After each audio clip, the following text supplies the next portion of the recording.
Tisini zimetimu katika nusu fainali ya pili iliyokutanisha Pela Stars dhidi ya Chalinze United. Hatimaye tumekwenda katika hatua ya matuta na huyo hapa Rashid Zinga ama Chodo Chidi.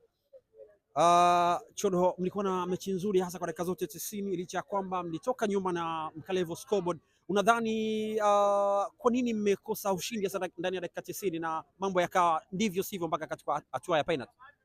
Awali ya yote kwanza tunamshukuru Mwenyezi Mungu. Maana tunaweza tukasema tumecheza kwa uwezo wetu, lakini Mwenyezi Mungu pia amejalia katika hili. Na kilichojitokeza uwanjani ni matokeo.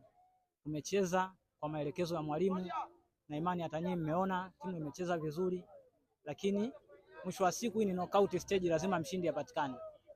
Kwa wenzetu walikuwa bora katika hatua inayofuata, wamepata matokeo. Nini hasa ambacho mnaweza kujiandaa nacho hasa katika ufunguzi rasmi wa Maskani Cup season 3? Hii mechi ni kipimo tosha.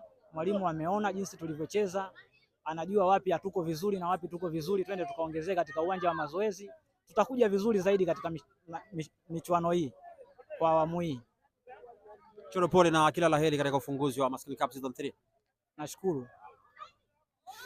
Ni maneno ya assistant captain Rashid Zinga Chodo Chidi akimaliza hivyo, na bado pia tunasema mawili matatu na head coach wa Pela Stars ama the Eastern Stars kwa maana ya Pela Stars Kilianga Master. Ulikuwa na dakika 90 bora mno, lakini matokeo ama penalty hazina mwenyewe, umeipoteza nusu finali. Kipi ambacho unaweza kutueleza leo hii? Kwanza namshukuru Mwenyezi Mungu, tumeanza mchezo salama na tumeweza salama. Kikao tumepoteza kwa njia ya penalty, hizo hazina mwenyewe. Kipa amekuwa mjanja akacheza penalty, basi tumetolewa.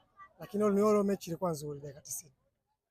Kitu ambacho kimenishangaza leo hii tumeona majina ambayo tunayafahamu, lakini what a performance.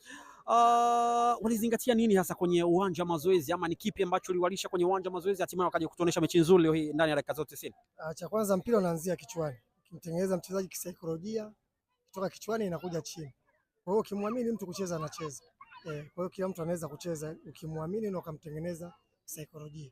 Kilianga, asante, lakini pole pia kwa matokeo. Asante sana.